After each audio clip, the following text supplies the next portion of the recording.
को 24 घंटे के अंदर जरूर एक बार देख लेना चाहिए।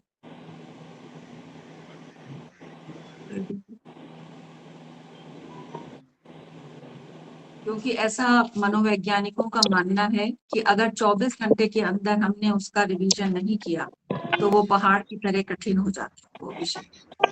तो कल हम जैसे प्राण की चर्चा कर रहे थे, 10 प्राण होते हैं, हमारे शरीर को नियंत्रित करते हैं, ऊर्जा प्रदान करते हैं। उसमें 5 मुख्य प्राण हैं और 5 उप प्राण हैं। आज का विषय है पंचकोश। अब ये पंचकोश क्या है? देखिए, शरीर में पंच तत्व हैं, यानी पंचभूत, पंच प्राण हैं, पंचकोश हैं, और इनके माध्यम से शरीर को स्वस्थ रखा जाता है। जो शरीर दिखाई देता है मात्र इतना ही पर्याप्त नहीं है, ये बहुत आश्चर्य मिश्रित लगता है। माइक अपना बंद कीजिएगा रजनीश जी।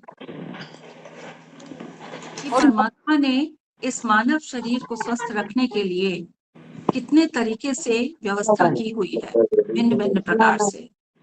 उधर पंच तत्व हैं, 3 प्रदोष हैं, वात पित्त कफ, 5 प्राण हैं, और अब आप पढ़ रहे हैं पंचकोश। हमारी आत्मा 5 कोशों के साथ संयुक्त है, 5 कोशों के साथ। क्योंकि हमारी आत्मा इन 5 कोशों के साथ संयुक्त है, अर्थात संबंधित है, तो ये कोश मिल करके पंच शरीर कहलाते हैं। क्यों कहलाते हैं पंच शरीर? आत्मा स्वयं को इन कोश के माध्यम से अभिव्यक्त करती है, या मोटे मोटे तौर पर हम समझें कि इस शरीर के माध्यम से आत्मा स्वयं को अभिव्यक्त करती है। हमारी जो आत्मा है वो पूर्व जन्म के अनुभव, स्मृतियों को ले करके नए शरीर के अंदर प्रवेश करती है, उसी को संस्कार कहा जाता है।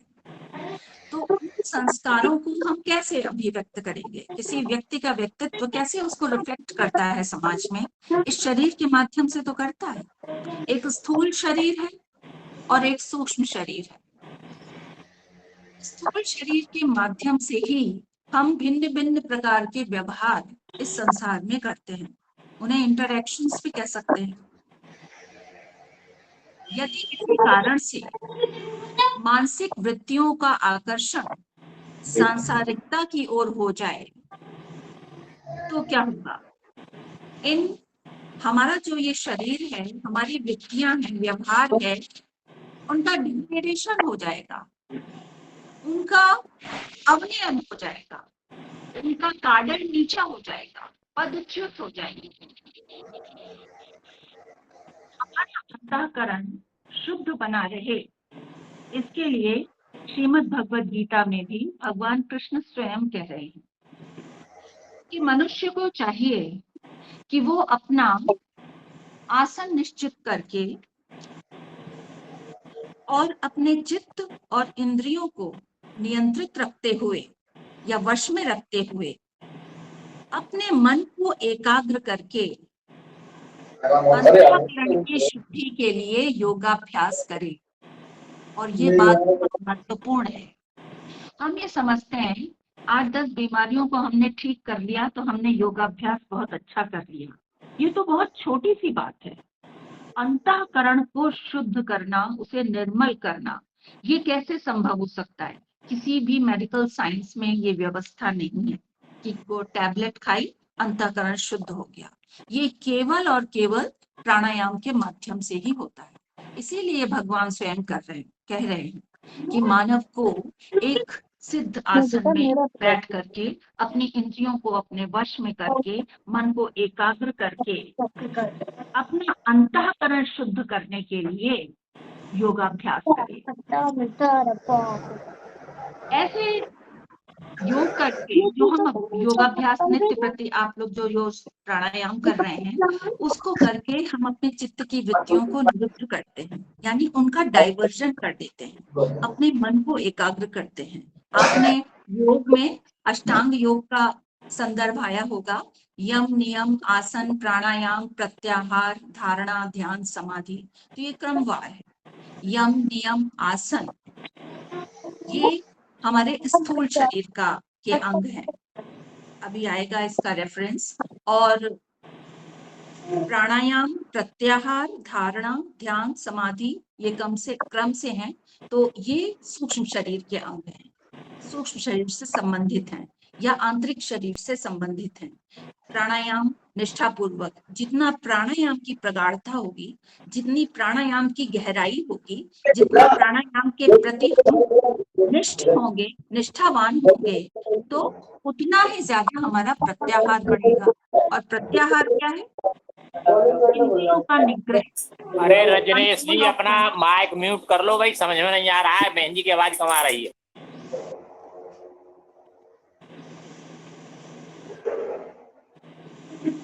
माइक, हाँ ठीक है, धन्यवाद।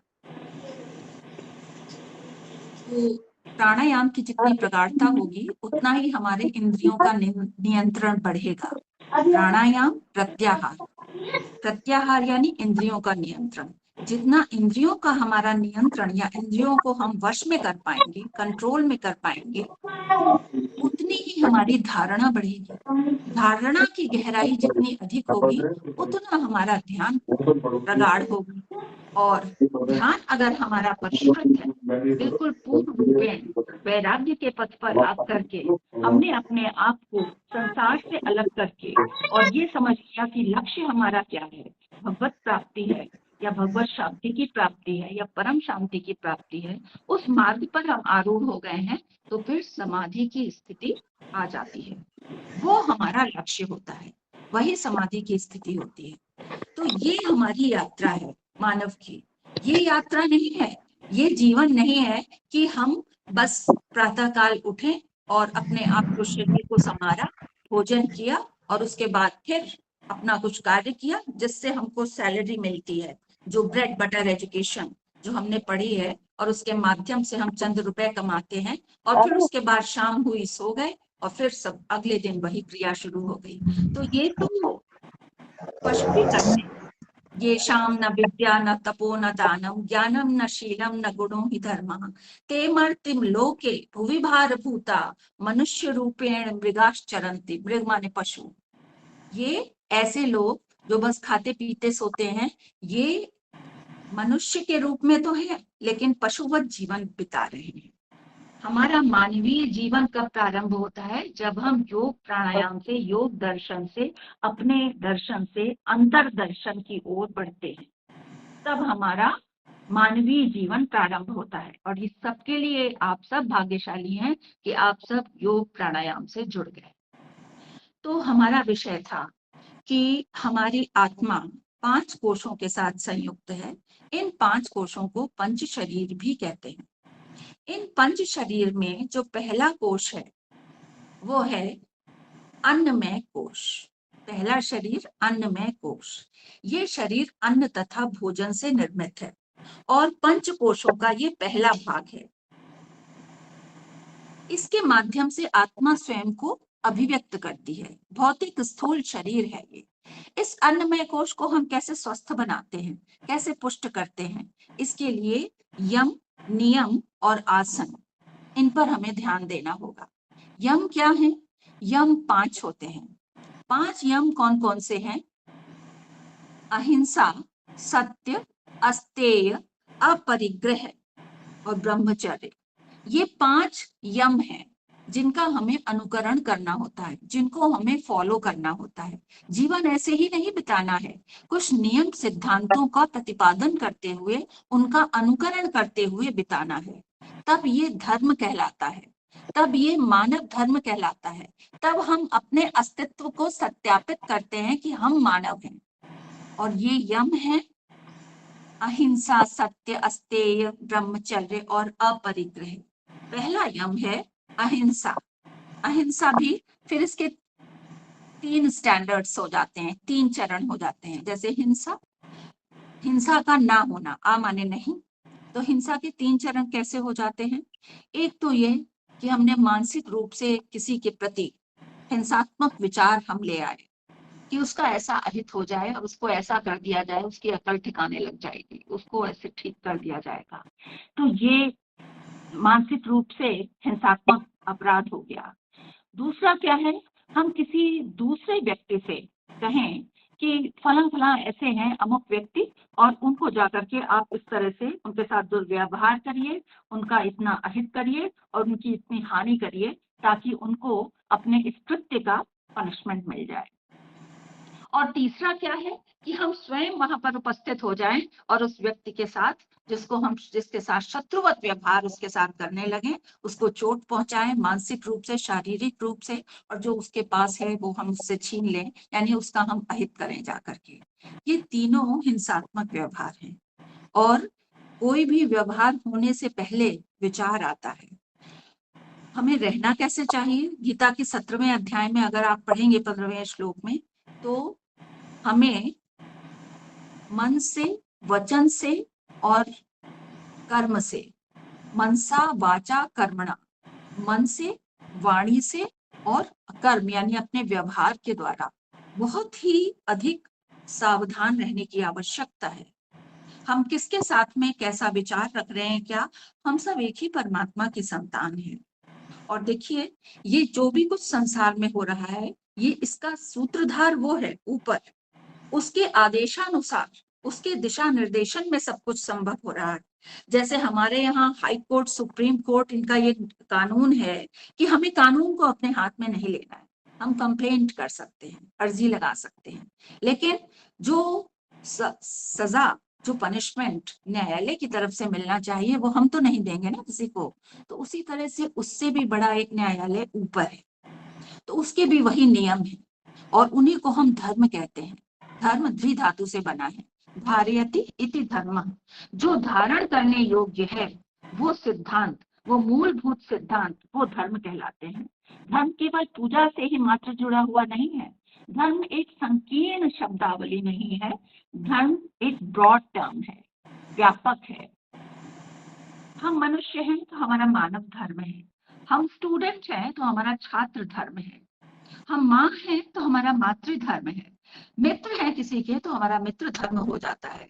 तो यानी कि उसके जो जो रूल्स एंड रेगुलेशंस हैं, उसके जो नॉर्म्स हैं, उसके जो सिद्धांत हैं, उनका हमें अनुकरण करना होता है, और उसके अनुसार हमें अपने व्यवहार को सत्यापित सिद्ध करके सामने, संसार के सामने, समाज के सामने, ऑफिस के सामने, बॉस के सामने उसको प्रस्तुत करना होता है। लेकिन वो नियम हमको फॉलो जरूर करने हैं कि अगर हमको यूनिफॉर्म में कॉलेज जाना है तो हमें यूनिफॉर्म में कॉलेज जाना है, बिना यूनिफॉर्म के जाएंगे आपको परीक्षा में बैठने नहीं दिया जाएगा।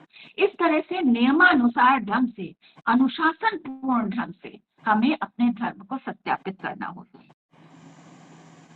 अब अगर हमने किसी और से अगर कह करके किसी की हिंसा करा दी, किसी का अहित करा दिया, तो वो भी अपराध है। तो इनसे अपने आप को संभाल के रखना है। तो हम यम का पहला चरण, उसकी परीक्षा में हम खरे उतरते हैं। और दूसरा है नियम। जैसे यम 5 होते हैं, ऐसे ही नियम भी 5 प्रकार के होते हैं। कौन कौन से हैं वो नियम? शौच, संतोष, तप, स्वाध्याय, ईश्वर प्रणिधान। नहीं, अभी यम तो रह गया है। यम जो 5 थे उसमें अहिंसा हो गया। अब दूसरा है सत्य। अहिंसा, सत्य, अस्तेय। सत्य, सत्य, पहले जैसे छोटे क्लास में आपने पढ़ा होगा बुक्स में, सत्यम वद धर्मम चर। तो क्योंकि हमने इतनी आसानी से उसे 2 के पहाड़ी की तरह याद कर लिया ना, तो उसका अवमूल्यन हो गया। अब हम मूल्य उतना नहीं आते हैं। लगता है कि वो जमाने गए जब सच बोला जाता था। यदि कोई असत्य भाषण करता है और कहता है कि हम ईश्वर को बहुत मानते हैं, तो वो डबल व्यवहार कर रहा है, डिप्लोमेटिक है, कि वो उधर दोनों बातें संभव नहीं है। जैसे एक फिजिक्स में एक लॉ था,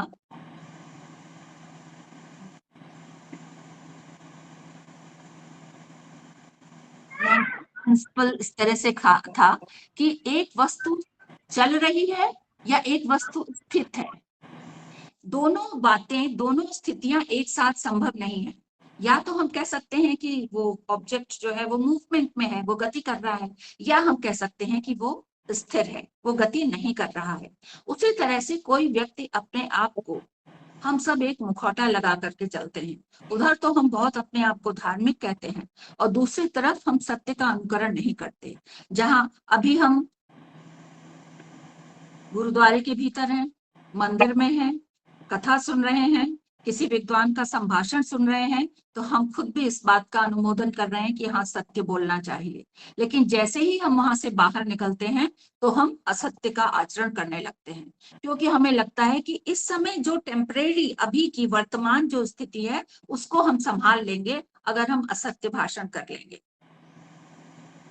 ऐसा सच नहीं है, ऐसा होता नहीं है वास्तविकता में। भगवान भी कह गए हैं पहले से, सत्यमेव जयते। जब हम असत्य भाषण कर देते हैं उसी समय कहीं ना कहीं हमारे व्यक्तित्व में, हमारे अंतःकरण में ये विचार कहीं जम करके बैठ जाता है कि उस समय उस परिस्थिति में मैंने असत्य बोल करके अपने को बचाने का प्रयास किया था, और उसके कारण हमारा आत्मविश्वास कम हो जाता है। और ये आत्मविश्वास की कमी कभी पूरी नहीं होती। आगे चल करके, बड़े होकर के किसी भी क्षेत्र में जो ये मानव मन है ना, इसकी स्मृति बहुत प्रगाढ़ होती है और वो कभी न कभी कहीं भी किसी तरह से हमको दोबारा स्मृत हो आती है कि उस समय ऐसी घटना हुई थी, तब हमने ऐसा किया था। आज यही परिस्थिति मेरे साथ है और सामने वाला मेरे साथ ये घटित कर रहा है, तो मुझे कैसा महसूस हो रहा है। इसीलिए कहा जाता है कि जैसा व्यवहार हम दूसरे हमारे साथ करें, ऐसा अगर हमें वो अप्रिय है तो हमें वो व्यवहार दूसरों के साथ नहीं करना चाहिए। सत्य कड़वा जरूर होता है, लेकिन फिर भी जहां तक हो सके सत्य का ही अनुमोदन करना चाहिए, क्योंकि अल्टीमेटली जीत सत्य की ही होती है।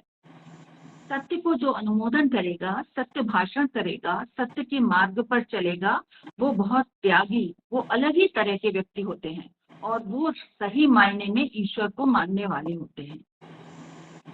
लेकिन कई बार ऐसा होता है, परिस्थिति ऐसी बन जाती है कि कोई बड़ा है, बुजुर्ग है या रोगी है और उसके लिए उसका कोई व्यवहार जो नकारात्मक है, जो अप्रिय है, उसको हम सच सच दूसरों के सामने रख दें और ऐसा सुन करके जो पहले से ही रुग्ण है तो उसकी मानसिक स्थिति और ज्यादा निम्नतर हो जाएगी। तो ये हम न्याय नहीं करेंगे।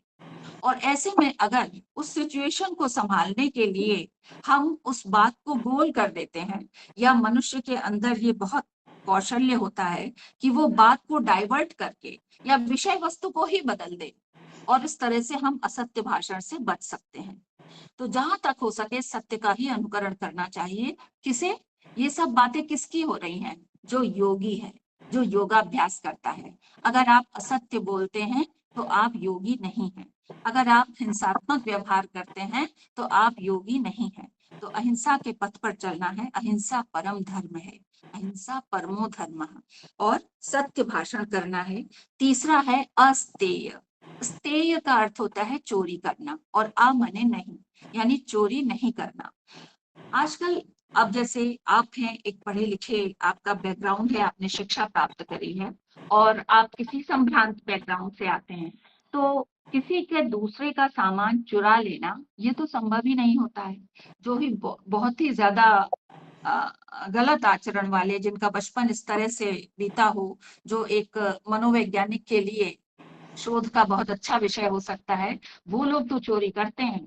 लेकिन जो समझदार हैं, हम लोग दूसरे की चीज को हाथ नहीं लगाते। लेकिन कई बार अपने कैरियर को लेकर के ऐसी कॉन्शियसनेस होती है, किसी का ज्ञान, किसी की लिखी हुई कथा वस्तु, किसी की लिखी हुई कविता, कविता संग्रह या शायरी या फिल्मी पटकथाओं में बहुत कुछ ऐसा होता है कि कहानी किसी ने लिखी और किसी और के नाम से उसको हाईलाइट करके और बहुत अच्छी मूवी बना करके और फिर उसका पैसा से जो है अपना जेब भर लिया, उसका धन से उसको भोग करने लग गए। तो ये बहुत बड़ा अपराध है। जिसका जो कौशल्य है, ईश्वर ने किसी व्यक्ति विशेष को देकर के भेजा है। आपको कुछ और गुण देकर के भेजा है तो गुण सभी में है, क्योंकि ईश्वर अंश जीव अविनाशी। हम सब उसी परमपिता परमात्मा की संतान हैं और सारे जितने भी टैलेंट्स, जितनी प्रतिभाएं हैं, जितना कौशल्य है, जितनी एफिशिएंसीज हैं, वो सबका सोर्स क्या है? स्रोत वो है ऑलमाइटी। उसी से सब आ रहे हैं। तो हम अगर उसका अंश हैं तो ऐसा हो ही नहीं सकता कि हम में उसका असर न परिलक्षित हो। बस आवश्यकता है हम उस प्लेटफॉर्म की जहां पर हम उसको हाईलाइट कर सकें, उसको प्रेजेंट कर, उसका संपादन कर सकें। संपादन करना माने हाईलाइट करना, उसको प्रस्तुत कर सकें, बस उसकी आवश्यकता होती है। तो अपने आप को अगर हम पहचानेंगे तो हमें आवश्यकता ही नहीं होगी कि हम किसी दूसरे के क्रियाकलाप की नकल करें और वैसा बनने का प्रयास करके हम अपने आप को समाज में उठाने का प्रयास करें। हमारे अंदर बहुत कला कौशल्य ईश्वर ने दिया हुआ है, जो और उसको हम ये कह सकते हैं कि हमारी जो जेन्युइननेस है, जो हमारी निजता है, वही हमारी निजता है। जो हम दूसरे से डिफरेंट हैं, दूसरे से हम भिन्न हैं, अलग हैं, वही हमारा सौंदर्य है, वही हमारा गुण विशेष है, वो हमारी स्पेसिफिक क्वालिटी है और उसको हमें बना के रखना है। उसी के माध्यम से हमें अपना परिचय समाज के आगे रखना है। आजकल जमाना भी कैसा है, आपने देखा होगा कि हर कोई डिफरेंट चाहता है, अलग, सबसे अलग।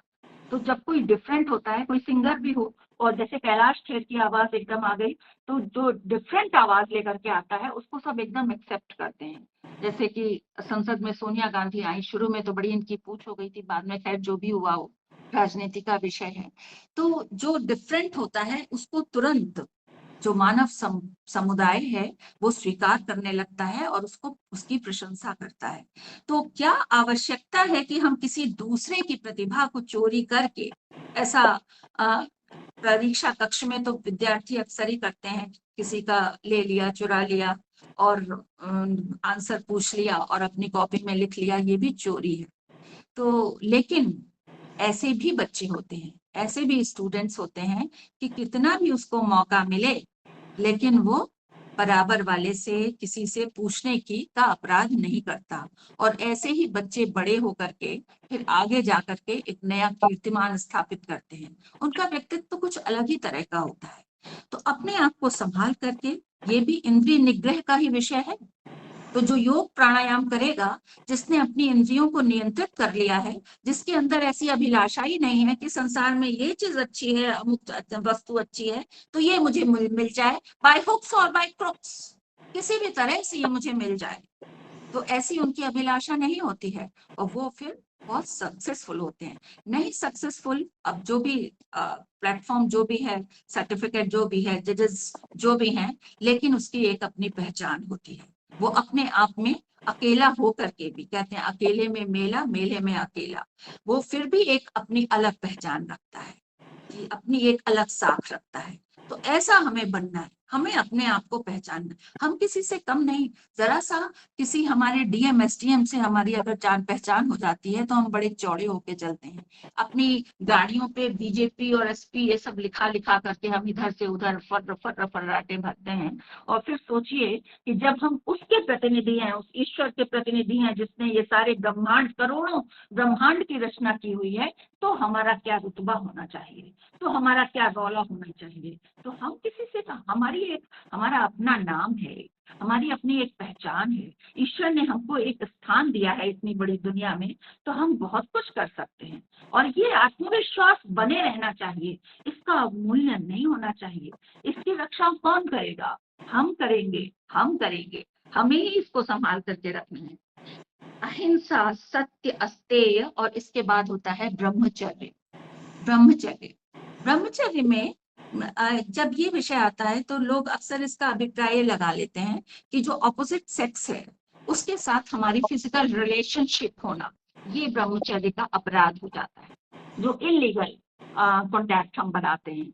तो ये जो नहीं बनाते हैं वो ब्रह्मचर्य का अनुपालन करते हैं। लेकिन इतना ही नहीं है, आप इसके शाब्दिक अर्थ पर ध्यान दीजिए। ब्रह्म के बताए हुए दिशा निर्देश का आचरण करना, आचरण में लाना, दिशा निर्देशों को अपने आचरण में लाना, उनका अमल करना। तो ब्रह्म के बताए हुए दिशा निर्देश क्या है? ब्रह्म कौन है? प्राण है, कल हम पढ़ रहे थे। और प्राण क्या है? ईश्वर है। और ईश्वर क्या है? जो 6 ऐश्वर्य से अलंकृत है, जो साधारण मानव नहीं होता है। तो उसने हमें कौन से दिशा निर्देश दिए हैं? बहुत कुछ तो हम लोग छोटे क्लासेस में पढ़ लेते हैं, बहुत कुछ अपने माता पिता से सीखते हैं और आसपास जो वातावरण है उससे सीखते हैं। साथ ही अगर जब हम अपना कुछ अध्ययन करते हैं अच्छी बुक्स का, जो आर्ष ग्रंथ है, जो ऋषियों ने लिखे हैं, जब हम उनको पढ़ते हैं तो हमें पता चलता है कि रहने का तरीका ऐसा होना चाहिए, आचरण हमारा ऐसा होना चाहिए। बस अपना स्वार्थ देखे और दूसरे का अहित कर दे, लेकिन अपना हम काम अपना फुलफिल कर ले पहले, तो ऐसा स्वार्थपरायण व्यवहार किसी भी शास्त्र में नहीं लिखा हुआ है और किसी भी धर्म संप्रदाय की पुस्तक में ऐसा नहीं लिखा है। धर्म संप्रदाय सब अच्छे होते हैं, सब सम्माननीय है। तो उन आचरण का हमको उनको संजो को कर रखना चाहिए। आप देखिए कि हमारा मोबाइल चोरी हो जाता है या हमारा लैपटॉप, कोई कार का शीशा तोड़ा और लैपटॉप चोरी करके ले गया, तो हम उसकी रिपोर्ट कर देते हैं। वो कुछ हजार का होता है और उसकी हम रिपोर्ट कर देते हैं। लेकिन हमारा ये जो हमारा अपना व्यवहार है, हुँ? जब आपको याद होगा, जब आप छोटे रहे होंगे तो कोई भी आपके आसपास से गुजर करके आपको प्यार करके चला जाता होगा। किसी ने आपका गाल दबा लिया, किसी ने आपको मुस्कुरा करके अपने पास बुलाया। वो सब अब क्यों नहीं होता है? आप छोटे थे तो सब आपको प्यार करते थे, अपने पास बुलाना चाहते थे। आपके अंदर कोई किसी तरह का स्वार्थ नहीं था। बच्चा कैसा होता है? एकदम निश्चल, निष्कपट। आप उससे चीज मांगेंगे वो दे देगा, ये नहीं सोचेगा बाद में मेरे पास ये नहीं रहेगी तब क्या होगा। हम लोग ऐसे दूरदर्शी हो गए हैं कि उसमें बहुत स्वार्थ परायण हो गए, स्वार्थी हो गए हैं। लेकिन बच्चा एकदम निश्चल होता है।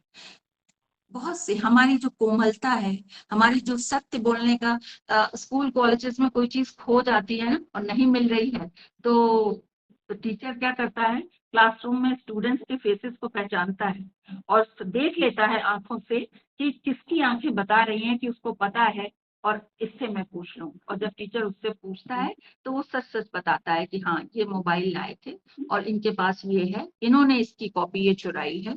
वो सच सच बता देता है बच्चा। बच्चे में ये सच्चाई होती है।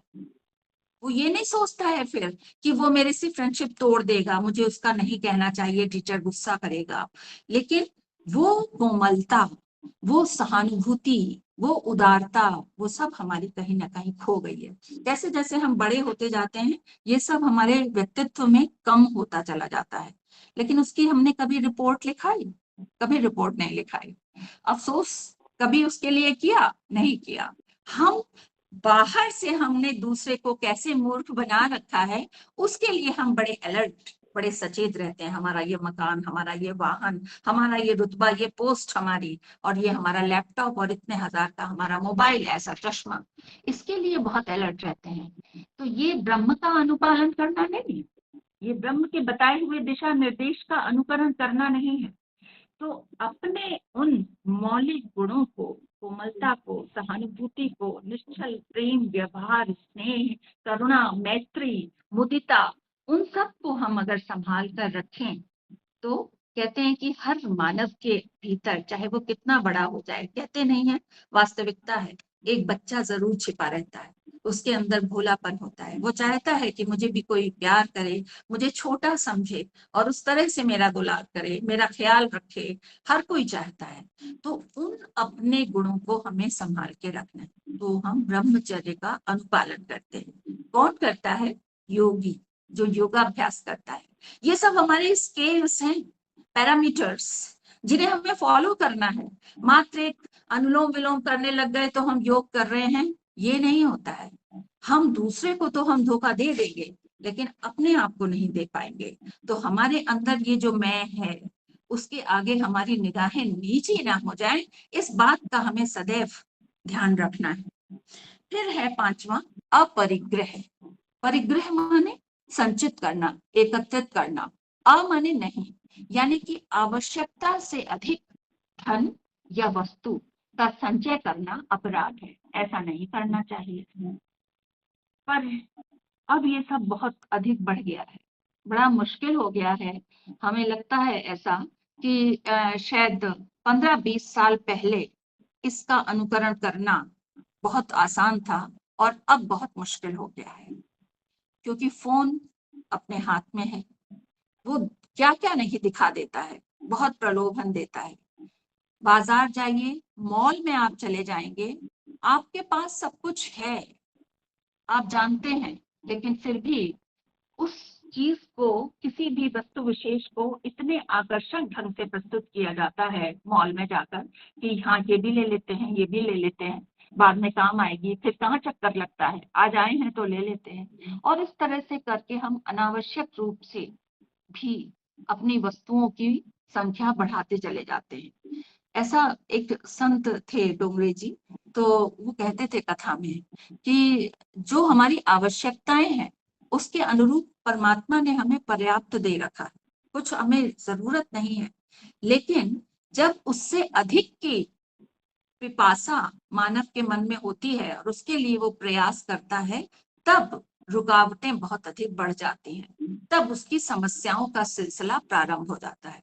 तो और आपने भी कभी जीवन में अनुभव किया हो कि अच्छा खासा सही साथ सब काम चल रहा है और उसमें कभी कभी हम बहुत ट्रिकी हो जाते हैं, ये बुद्धि है ना, इसका इस्तेमाल बहुत अधिक करने लगते हैं और फिर हम सोचते हैं ऐसे नहीं, इसको ऐसे कर दिया जाए, और परिणाम में आप देखेंगे बाद में कि फिर लगता है कि नहीं, पहले वाला ज्यादा सही था तरीका।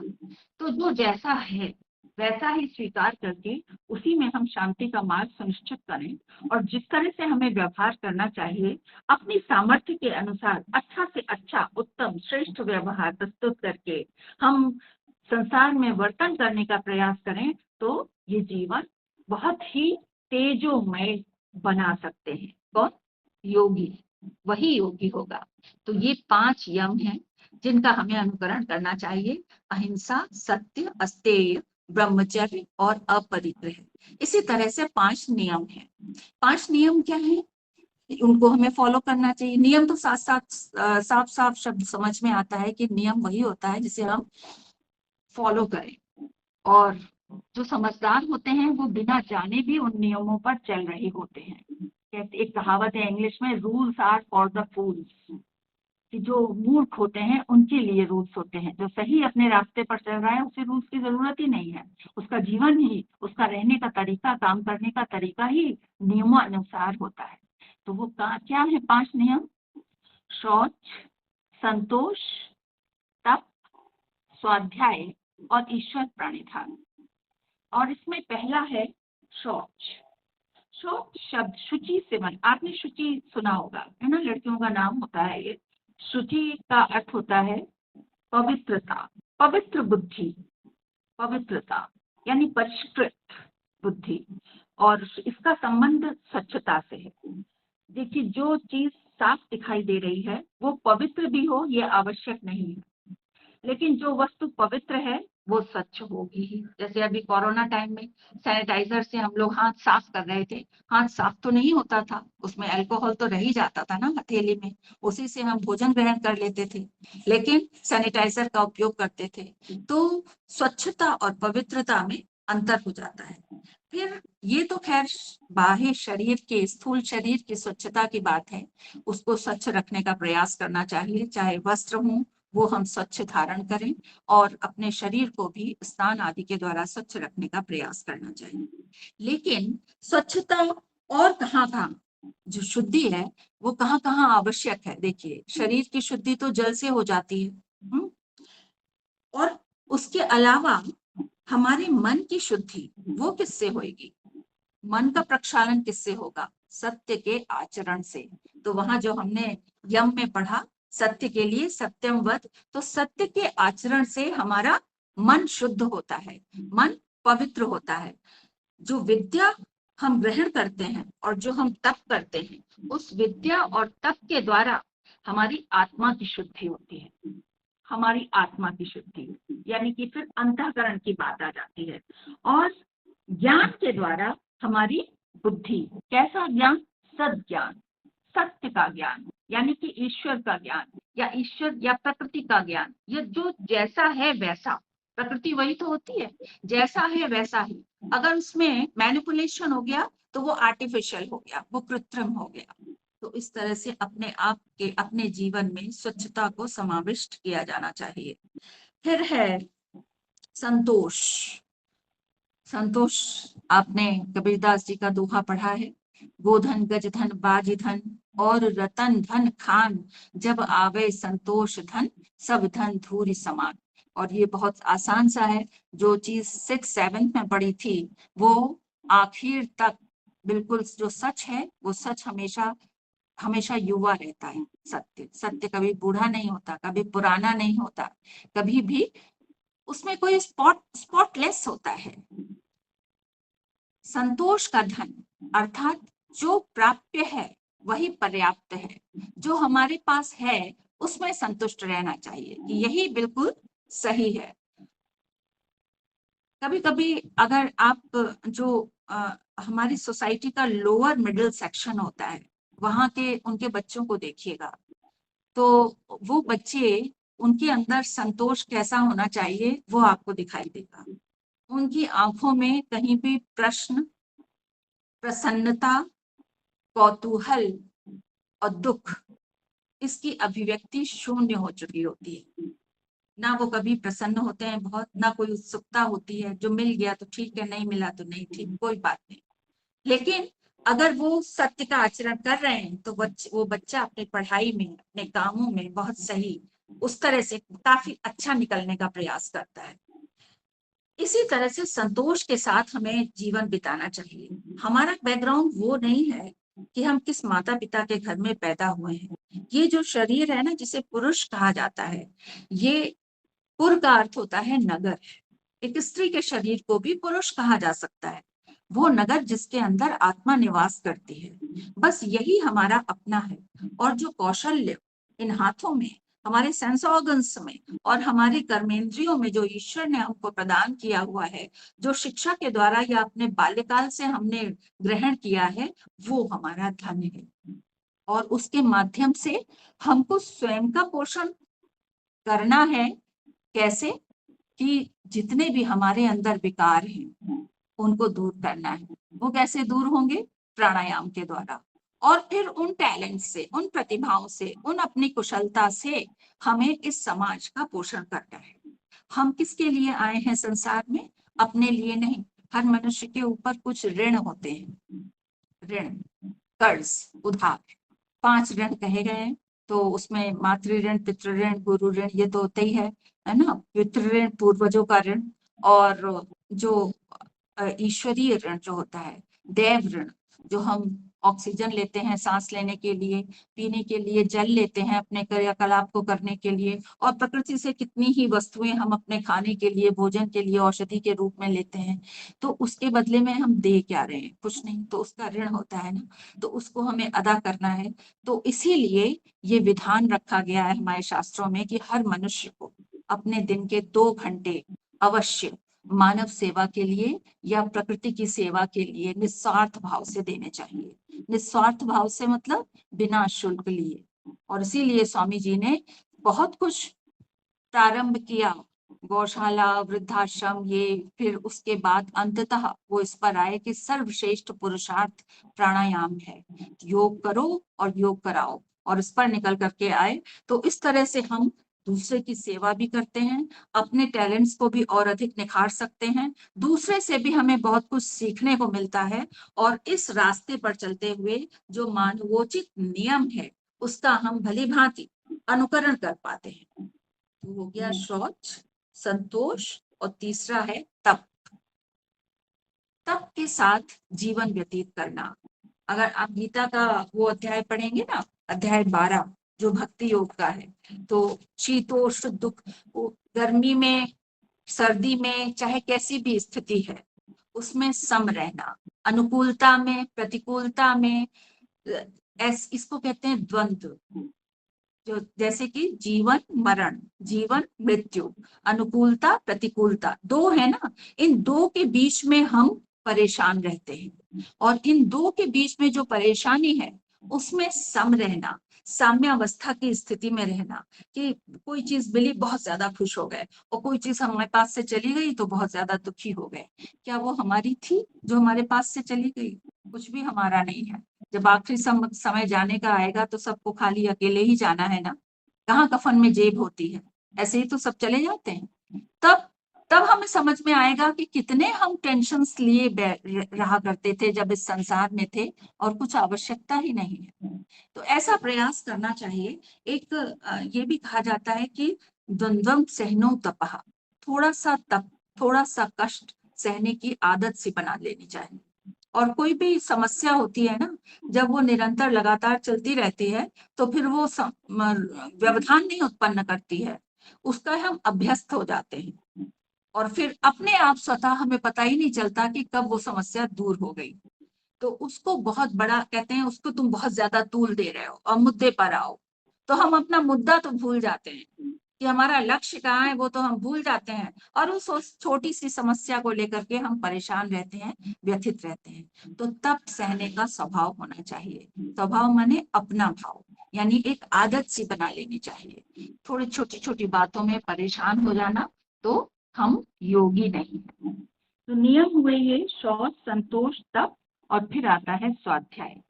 अच्छे ग्रंथों का, अच्छे ग्रंथ कौन होते हैं? अच्छा साहित्य जो ऋषियों के द्वारा लिखा गया है, उन्हें पढ़ने का प्रयास करना चाहिए। ये जो उपन्यास और नॉवेल्स, जो मोटी मोटी बुक्स लेकर के लोग चलते हैं, इसमें अच्छा मैसेज रहता है, नो डाउट, बहुत अच्छा संदेश देते हैं समाज के लिए, लेकिन उस कथानक के माध्यम से उसमें और भी बहुत कुछ ऐसा होता है जो ऋषियों के द्वारा रचित ग्रंथों में आपको कभी नहीं मिलेगा।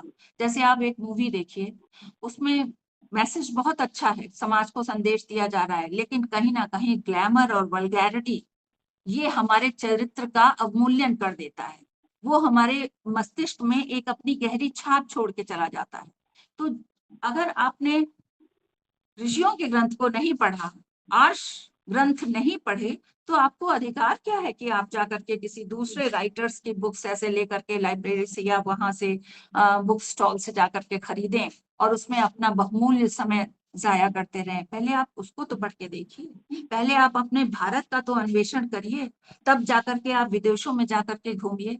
अपने आपके भारत में कितना वास्तुशिल्प है, आपके भारत में जो ऋषियों ने हजारों हजारों अनादिकाल से ये संस्कृति सभ्यता चली आ रही है, तब देश में कहीं और विश्व में कहीं और सिविलाइजेशन नहीं था। और तब से जो ऋषियों ने लिखा हुआ है, उसको जब हम पढ़ते हैं तो बस ऐसा लगता है। आप गीता उठा करके पढ़िए, भगवत गीता, महाभारत उठा करके पढ़िए, रामचरितमानस है, कोई भी मैडम स्नान मैडम करके। जैसे स्वामी विवेकानंद ने बोला था कि अपने वेदों की तरफ लौटो। हाँ, स्वामी विवेकानंद ने बोला था कि अपने वेदों की तरफ आप लौटिए, उसको जानिए। जी, वो भारतीय संस्कृति में हमारे जो आता है उसको समझिए। तो उनकी भी बहुत बड़ी जी बहुत अच्छा, बहुत अच्छा आपने रिकॉल किया है कि कितना बहुमूल्य हीरा था स्वामी विवेकानंद, जो आए और कैसी छाप छोड़ करके गए हैं, जो उन्होंने अपने भाषण दिए हैं। कहते हैं कि हमारे जो वेदों में लिखे हुए श्लोक हैं, वो उसी तरह से हैं जैसे फिजिक्स में और मैथ्स के जो सूत्र होते हैं ना, फॉर्मूला, और फिर उसकी आप डिटेल में व्याख्या करते रहिए, तो वो कम नहीं है। जो कहते हैं कि भारतीय संस्कृति के साहित्य में है ही क्या, मैकॉले ने एक अलमारी में भर के उसको समुद्र में डुबो दिया था। पढ़ने वाला अगर पारखी नहीं है तो वो हीरे को भी कार्बन समझेगा, उसे क्या पहचान होगी। तो हमें पहले अपनी जड़ों को पहचानने की आवश्यकता है, तभी तो हम गर्व से कहेंगे कि हम भारतीय हैं। और नियम में फिर अंतिम नियम आता है ईश्वर प्रणिधान। ईश्वर प्रणिधान का मतलब क्या है? जो कुछ हो रहा है सब उस ईश्वर की बनाई हुई रची हुई लीला चल रही है। एक संत थे, तो वो अब नहीं है, तो वो ये कहते थे, कोई भी बात होती थी तो कहते थे, बिटिया सब पहले से रचा धरा है। और ये बिल्कुल सही बात, जो पहले से सब जैसे लिख दिया गया है कि यही होना है। और एक तो पॉइंट ये है कि इस बात को हमें रियलाइज करना चाहिए कि ईश्वर ही इस संसार को चला रहा है, कि उसकी बनाई हुई लीला एक स्टेज पर नाटक चल रहा है और वो उसको हम दर्शन करते रहते हैं। दूसरी बात यह है कि हम ईश्वर को अर्पित क्या करें। वो हमारा पिता है, पालन करता है, हमारा सब कुछ है, उसको हम क्या अर्पित करें? जो हमारे पास शुभ है, जो हमारे शुभ कर्म हैं, जो सद्विचार हैं, उनको हमें उसको अर्पित करना चाहिए। आज सवेरे इंडिया टीवी पर स्वामी जी ने एक बहुत खास बात कही। उन्होंने कहा कि जो सद्विचार हैं वही उपचार है। आज का प्रोग्राम डिप्रेशन के ऊपर था। सबसे ज्यादा स्ट्रेस और डिप्रेशन का कारण ही यही है कि हमारे थॉट्स जो हैं वो बहुत कलुषित हो गए हैं, बहुत ही प्रदूषित हो गए हैं। तो अगर सच्चे विचार, अच्छे विचार हैं हमारे मस्तिष्क में, तो हैप्पीनेस हार्मोन्स तो अच्छे से तबीयत से निकलेंगे, क्या डोपामाइन और क्या, तो हम स्वस्थ होंगे। Stress stress is main cause of all diseases. अगर तनाव रहेगा तो हमारी सब नसों में एक खिंचाव सा हो जाता है, मस्तिष्क की नसों में, नाड़ियों में खिंचाव सा हो जाता है, और फिर हम बीमार होना शुरू कर देते हैं, क्योंकि शरीर के अंग काम करना छोड़ देते हैं, फिर वहां पर प्रतिकूल परिस्थिति होती है। तो अच्छे विचारों के द्वारा अपना जीवन बिताना चाहिए। उन विचारों को, अपने अच्छे कर्मों को ईश्वर को समर्पित करते चलना चाहिए। ये है यम और नियम।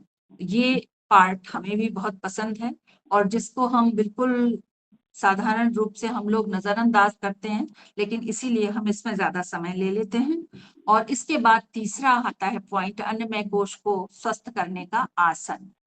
आसन आप नित्य, आसन का मतलब एक विशेष स्थिति जिसमें आप अधिक से अधिक देर तक सुगमता पूर्वक बैठ सकें, सुविधाजनक स्थिति में बैठ सकें, उसको आसन कहते हैं। आप सुखासन लगाइए, आप पद्मासन लगाइए, आप कुक्कुटासन, कोई सा भी है, गोमुख आसन लगाइए, आप वज्रासन में बैठ करके करिए प्राणायाम। तो आसन की प्रगाढ़ता है, आसन का महत्व है। उससे हमारा अन्नमय कोश, यानी कि जो स्थूल भौतिक शरीर है, ये स्वस्थ होता है, सुदृढ़ होता है, जो किससे बना है, भोजन और अन्न से निर्मित है। और इसका स्वास्थ्य और इसकी पुष्टि यम, नियम और आसन का अनुकरण करने से होती है। ये हो गया इसके विशेष बिंदु। अब दूसरा कोश आता है प्राणमय कोश। प्राणमय कोश प्राण से बना है। हमारा शरीर और मन के मध्य में है प्राण, उसके बीच में प्राण माध्यम है, शरीर और मन के मध्य में।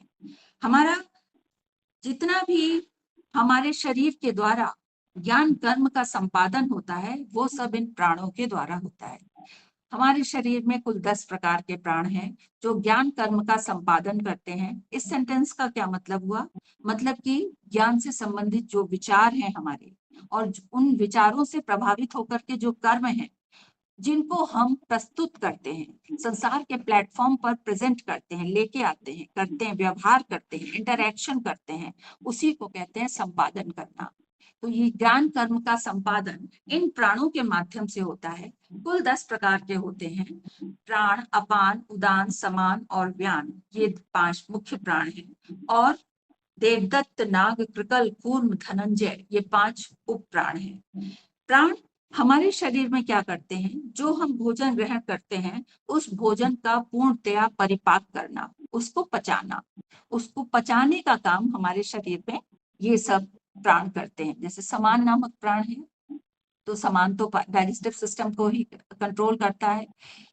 अब जब पाचन की क्रिया होती है, तो पाचन के पश्चात क्या होता है, उसमें कुछ तो पौष्टिक तत्व निकलते हैं और कुछ विषैले तत्व होते हैं। पौष्टिक तत्व की हमारे शरीर को आवश्यकता है, वो रक्त के माध्यम से शरीर के विभिन्न अंगों में पहुंचा दिए जाते हैं। और जो विषैले तत्व हैं वो अवांछनीय हैं, वो हमारे शरीर के लिए त्याज्य हैं, हमको नहीं चाहिए, तो उनको कहाँ भेजा जाता है? उत्सर्जी तंत्र में, एक्सक्रीटरी सिस्टम में भेज दिया जाता है। एक्सक्रीटरी सिस्टम में कौन से प्राण तैनात हैं? वहां पर अपान नामक प्राण है, और वो अपान नामक प्राण उन विषैले पदार्थों का विसर्जन कर देते हैं, उत्सर्जन कर देते हैं। एक सर्जन, एक विसर्जन, यानी कि उत्सर्जन, यानी कि उसको निकाल देना।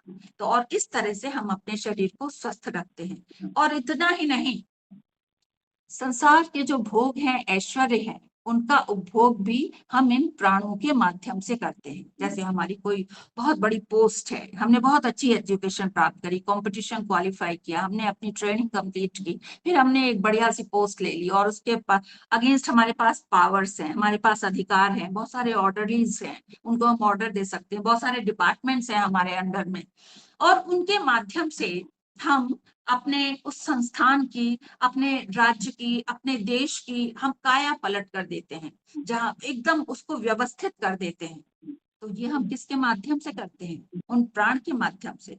अगर वो शक्ति हमारे पास नहीं होगी, ये उदान, समान, व्यान, इन प्राण की शक्ति हमारे पास नहीं होगी, ये मस्तिष्क भी अच्छा निर्णय नहीं ले पाएगा, और मस्तिष्क अच्छा निर्णय नहीं ले पाएगा तो व्यवहार में परिलक्षित होगा।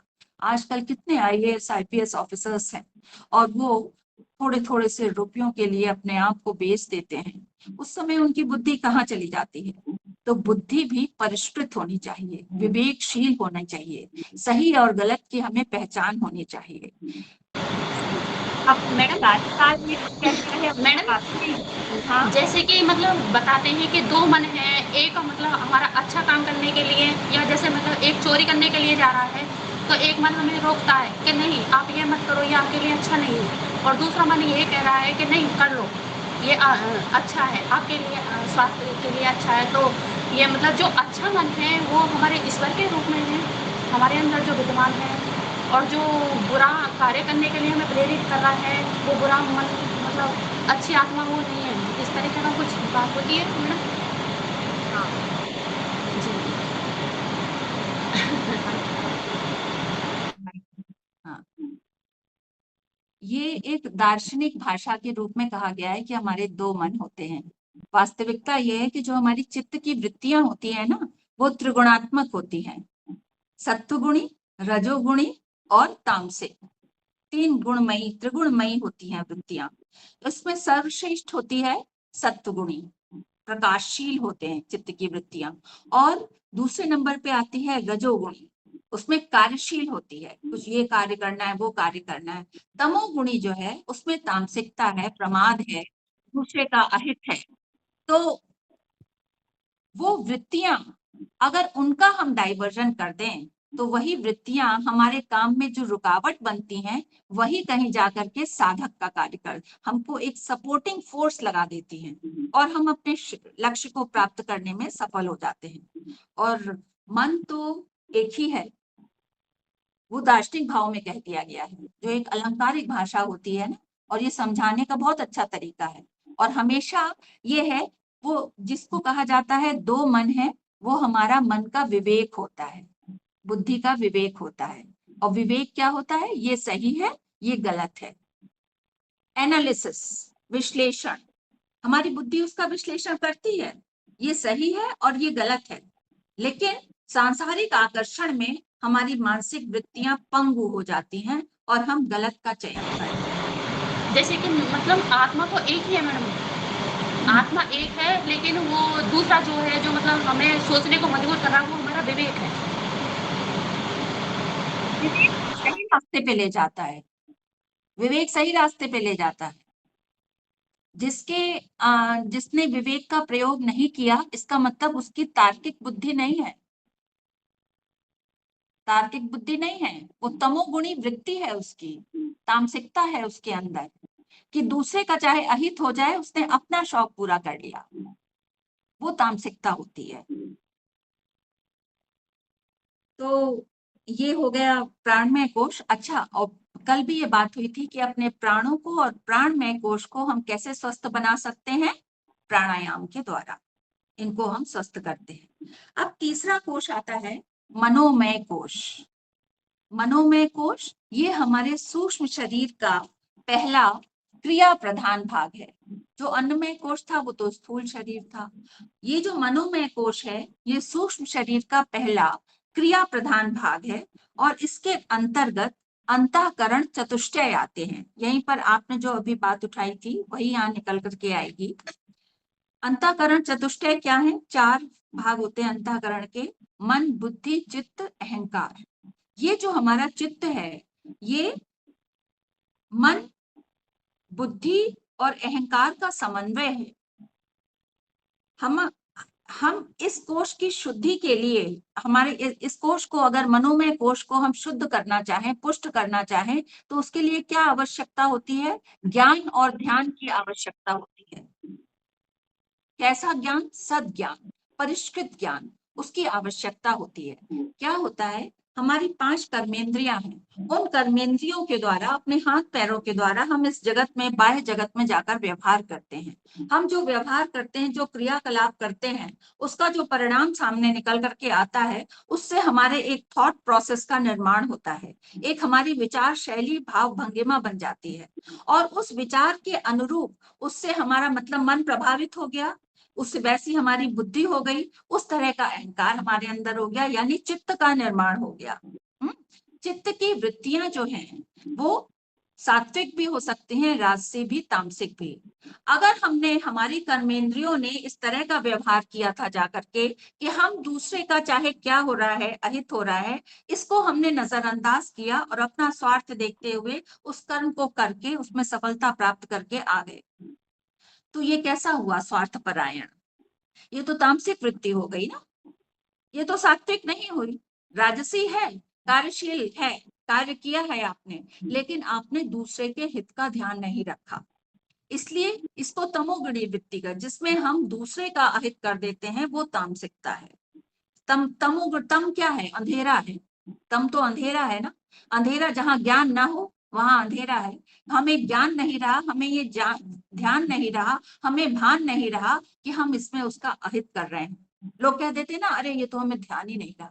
ये इतनी हल्की बात नहीं होती है, हमें दूसरे का पहले ध्यान रखना है। ये लॉजिक, ये तर्क, ये हमारे अंदर ये होना चाहिए कि नहीं, हमें उसका भी ध्यान रखना है, केवल अपने लिए इस कार्य को संपन्न नहीं करना है।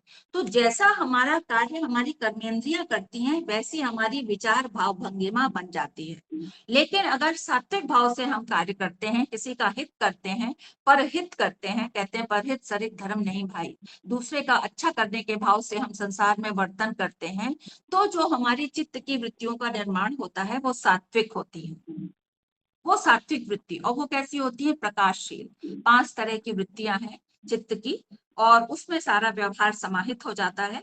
वो 5 वृत्तियां क्या हैं? प्रमाण, विपर्यय, विकल्प, निद्रा और स्मृति। प्रमाण यानी सम्यक ज्ञान, और विकल्प यानी कल्पना में, जो है नहीं वास्तविक में, लेकिन हमने उसकी कल्पना कर ली, और विपर्यय यानी मिथ्या ज्ञान, वो भी जो है नहीं उसको हम सच समझ करके और उसके लिए अपना प्रयास जारी रखते हैं, अपने कर्म, जो क्या हमारे कर्मेंद्रियां हैं उनके द्वारा उसका व्यवहार करते हैं। ये चित्त की वृत्तियां हमको रोकती हैं कुछ अच्छा कार्य करने से, सही दिशा में जाने से। लेकिन अगर हमने किसी का हित किया है, तो वो सात्विक विचार, सात्विक भाव हमारे मानसिक पटल पर एक थॉट प्रोसेस बन जाता है, हमारे चित्त पर बन जाता है। क्यों? क्योंकि चित्त किसका समन्वय है? मन, बुद्धि और अहंकार का। तो वो जो मन बना हमारा, वो बुद्धि जो बनी हमारे व्यवहार के कारण, वो जो अहंकार जिस तरह का हमारे अंदर आया, तो अहंकार किसका? कि हमने ये कार्य संपन्न किया, अच्छा कार्य संपन्न किया, तो वो चित्त की वृत्तियों का डाइवर्जन हो जाता है। वही जो रोक रही थी साधक को सही मार्ग पर जाने पर से, वही अब एक सपोर्टिंग फोर्स बन करके, एक साथ में साधक बन करके हमको उस साधक को उस मार्ग पर चलने में सहायक हो जाती हैं, सहायक बल लगाने लग जाती हैं वो चित्त की वृत्तियां। और ये किसमें होता है? हमारे मनोमय कोश में। जो कैसा मनोमय कोश है? सूक्ष्म शरीर का क्रिया प्रधान भाग है। तो अपनी क्रियाओं के माध्यम से हम अपने अंतःकरण को परिष्कृत कर लेते हैं, निर्मल कर लेते हैं, और उसका परिणाम क्या होता है? हमारी चित्त की वृत्तियां निरुद्ध हो जाती है। निरुद्ध का मतलब समाप्त नहीं है, निरुद्ध का मतलब है डाइवर्शन, उनका ट्रैक चेंज हो गया, गलत रास्ते पर थी, सही रास्ते पर अब आ गई। ये मानवोचित व्यवहार है। यहाँ हम अपने अस्तित्व को, अपने एग्जिस्टेंस को सत्यापित करते हैं। और चौथा होता है हमारा विज्ञानमय कोश। विज्ञान यानी विशेष ज्ञान, अंतर ज्ञान या सहज ज्ञान से बना है ये शब्द। ये वो साइंस नहीं है कि जो साइंस, जो विज्ञान जिसका हम अर्थ पढ़ते हैं, तो उसको हम क्या कहते हैं कि science is the subject which is based on facts, है ना, and interaction of the objects found in nature. ये साइंस की परिभाषा होती है कि जो फैक्ट्स पर आधारित होता है कि ये अगर ऐसा है तो ऐसा है, तो ये विज्ञान है। लेकिन यहाँ जो विज्ञान में कोश है, ये विशेष ज्ञान, सहज ज्ञान, अंतर ज्ञान, इसके ऊपर चिंतन भी है। जहां साइंस जाकर खत्म हो जाती है, वहां से दर्शन शुरू होता है। इसीलिए कहा जाता है science is the Janet of philosophy.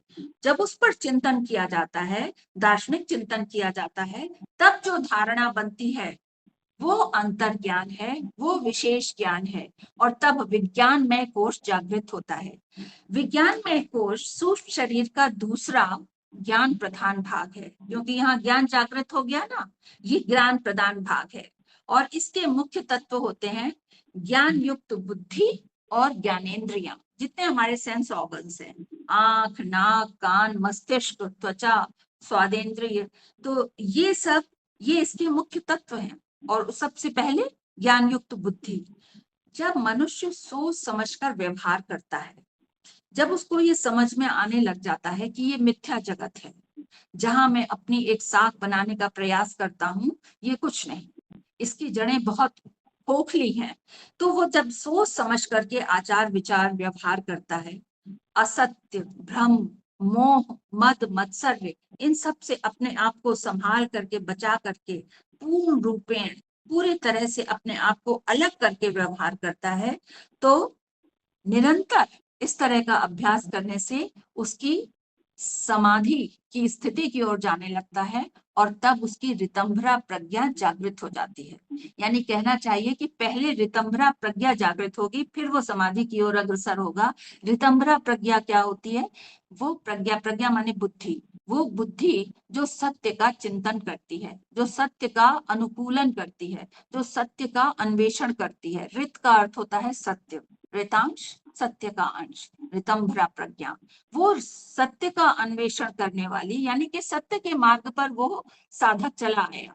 उसने जब सोच समझकर आचार विचार किया, उसने असत्य को त्याग दिया, उसने भ्रम, किसी भी तरह के भ्रम, मोह, मोह बहुत अपराध, अर्जुन को मोह हो गया था, मोह अपराध कर सही रास्ते पर चलने नहीं देता। आसक्ति यानी राग द्वेष, ये हमको रोकते हैं सही रास्ते पर चलने से। और इन सबको जब साधक समझ जाता है कि नहीं, दुनिया में कुछ भी नहीं रखा है, जो सही रास्ता है, समय बहुत कम है, बस इतना सा मात्र जीवन हमें मिला है, जिसका कब आखिरी समय आ जाए हमें पता नहीं चलेगा। इसलिए आपने देखा है जो बड़े बड़े लोग होते हैं बहुत जल्दी जल्दी कार्य करते हैं, क्योंकि उन्हें पता है समय प्रेशियस है, कीमती है, और समय ये निकल गया तो हम कहीं पीछे ना रह जाएं। क्या पता ये आज ही हमारा आखिरी समय हो, क्या मालूम। तो वो लोग ये सोच करके साधक जब अपने रास्ते पर चलता है, तो वो दुनिया को छोड़ देता है, और फिर उसका वैराग्यपूर्ण विचारों का उदय हो जाता है। और वैराग्य कोई हल्की चीज नहीं है, वैराग्य एक ऐश्वर्य है, आसान नहीं है। सांसारिकता का त्याग करना, उसको निर्मूल्य समझना, और फिर वैराग्य के पथ पर आरूढ़ होना, और फिर जब धीरे धीरे समाधि की मैडम, जैसे कि आप वैराग्य के लिए बता रही हैं, तो एक गृहस्थी में रहकर हम इसका पालन कर सकते हैं क्या? वैराग्य का पालन कर सकते हैं, क्यों नहीं कर सकते हैं। एक संतोषपूर्ण जीवन हम बिताएं ज्ञान युक्त बुद्धि के साथ, और उसमें बस यही तो करना है कि हमें बहुत अभिलाषा, अपेक्षा, आकांक्षा, उन पर रोक लग जाती है, और जब हमें अपना रास्ता मालूम है तो हम उस पर आरूढ़ रहते हैं। और ऐसी स्थिति में क्या होता है, स्वामी जी ने ही अपने बुक में लिखा है कि हमारे आसपास के परिजन ही हमारे लिए वो वस्तुएं उपलब्ध कराते हैं जिनकी हमें आकांक्षा नहीं होती। वो स्वतः वो चीज वस्तुएं हमारे पास आती जाती हैं, लेकिन हमें आवश्यक, चंदन विष व्यापत रही, लिपटे रहत भुजंग। तो जो वैराग्य का मुकुट जिसने अपने सिर पर चढ़ा लिया है, वो उन छोटे छोटे प्रलोभनों से डगमगाने वाला थोड़ी है। बड़े से बड़े एक पोस्ट पर अगर कोई ईमानदार अधिकारी आ जाता है, तो वो सब तरह के प्रलोभनों को धता बता करके अपना रास्ता, अपने जीवन, अपनी जो वो उसकी सर्विस पीरियड है उसे कंप्लीट कर लेता है। तो फिर घर तो बहुत छोटी सी जगह है, क्यों नहीं किया जा सकता। और स्त्रियां तो हर चीज में संपन्न होती है। स्त्रियों के अंदर जो मेधा है, जो समझ है, उसमें भगवान कहते हैं कि वो मैं हूँ। जब अपनी विभूतियां बता रहे हैं वो गीता में, तो स्त्रियों में तो बहुत समझदारी है, पृथ्वी का गुण होता है स्त्रियों में, वो सब कर सकती हैं। और देखा जाए तो पृथ्वी में वैराग्य की कमी है, सब कुछ लुटाती है खुले हाथ से पृथ्वी, क्या नहीं देती है वो हम सबको, लेकिन फिर भी शांत, कैसे शांत धारणा के साथ पड़ी रहती है, और फिर भी कि ऐसा लगता है कि माँ तो यही है। माँ का संबोधन उसी को मिला है, पृथ्वी को मिला है। आकाश को माँ नहीं कहा गया है, समुद्र को माँ नहीं कहा गया है, पृथ्वी को माँ कहा गया है। और फिर पांचवा होता है आनंदमय कोश, लेकिन समय हो गया है तो इसलिए अब हम यहीं पर इसको छोड़ेंगे। लास्ट है आनंदमय कोश, कल इसको ले लेंगे, जो कल वाला विषय होगा उसके साथ में, और यहीं पर विराम लगाते हैं। अब चतुर्वेदी जी हैं, वो आपका क्लास लेंगे शेष कल, ठीक है।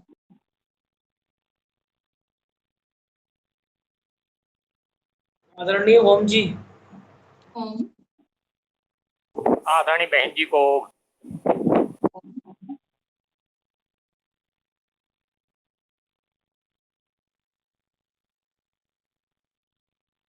ओम ओम बोलना खूब सीख गए हैं आप। आज स्वामी जी शंख बजा रहे थे तो पूछा गया कि शंख बजने से कैसे पेट के रोग ठीक होते हैं, तो शंख में ध्वनि भी ओम की ही निकलती है। ओम वो ध्वनि है जो सारी तरह के स्ट्रेस का निराकरण करती है, और इसीलिए जब स्ट्रेस नहीं रहेगा तो हमारा पाचन तंत्र एकदम दुरुस्त रहेगा। तो जब पेट ठीक तो सब ठीक। सबको एक बार शंख बजाना चाहिए। हम अपने शिविर में जाके पहले शंख बजाते हैं, फिर शिविर शुरू कर देते हैं। तो आप भी ऐसे ही करिएगा अपनी योग कक्षा में, और भाई साहब अगर हों तो आए, उनसे प्रार्थना है। या अगर विनोद भाई साहब हैं, सिक्का भाई साहब हैं।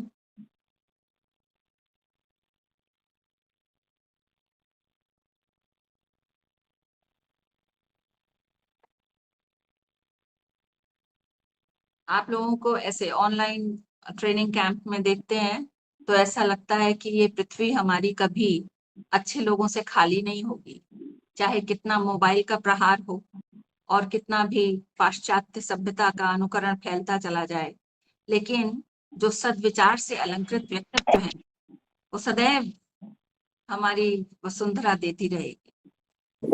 आप जैसे विद्वानों की प्राप्ति बड़े भाग्य से होती है बहन जी। नहीं, ऐसा नहीं है। मुझे तो आता नहीं है, अफसोस होता है कि कर्म होंगे खत्म हो जाएगी।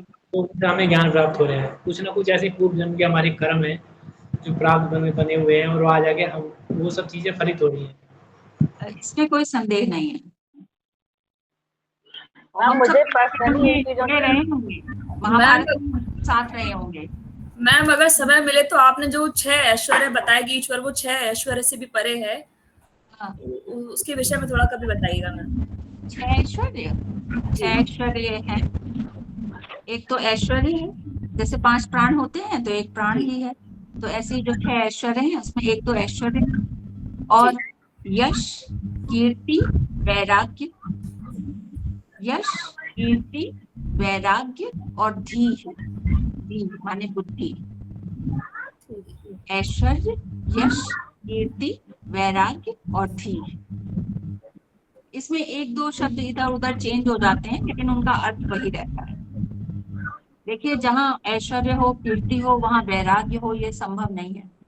लेकिन स्वामी जी को देखते हैं हम तो हमें लगता है कि उनमें सब चीजें हैं। वही जो 6 ऐश्वर्य हैं वो हमें वहां देखने को मिलते हैं। मैम स्वामी जी को लेकिन वैराग्य को भी ऐश्वर्य कैसे उसकी संज्ञा दे दी गई उसको, मतलब ये बहुत ही मतलब एक बहुत यूनिक सा लग रहा है और बहुत सुंदर भी लग रहा है एक ही मतलब समय। एक ऐसा पिलर, आप ऋषियों को देखिए, संतों को देखिए, क्या वो डगमगा जाते हैं। हम वृंदावन में एक बार को कुछ देने का प्रयास कर रहे थे, यही जो बाम है इस लोगों को दे रहे थे, तो एक साधु से थे वही वेशभूषा में, उनको भी हमने दिया, तो उन्होंने देखा ऐसे उलट पुलट के, तो उनका नहीं, हमें नहीं चाहिए। अब वो कभी तो उनको हो सकता था ना सिर दर्द, उन्होंने कह दिया हमें नहीं चाहिए। आदरणीय आ गए हैं। अच्छा, तो ऐसी स्थिति में जैसे विवेकानंद ने कहा है कि देने वाले से लेने वाला जो है वो ज्यादा बड़ा होता है। अगर उसने मना कर दिया तो हमारी क्या औकात रह गई, उस समय हमारा क्या मुंह रह गया होगा। तो वैराग्य बहुत बड़ी चीज है। बहुत बड़ी चीज है। बहुत बहुत धन्यवाद। वैराग्य योग दर्शन का विषय है, वहाँ बहुत डिटेल में समझाया जाएगा। क्या होता है महाराज? योग दर्शन में बताएंगे भाई साहब। ओम ओम जी ओम।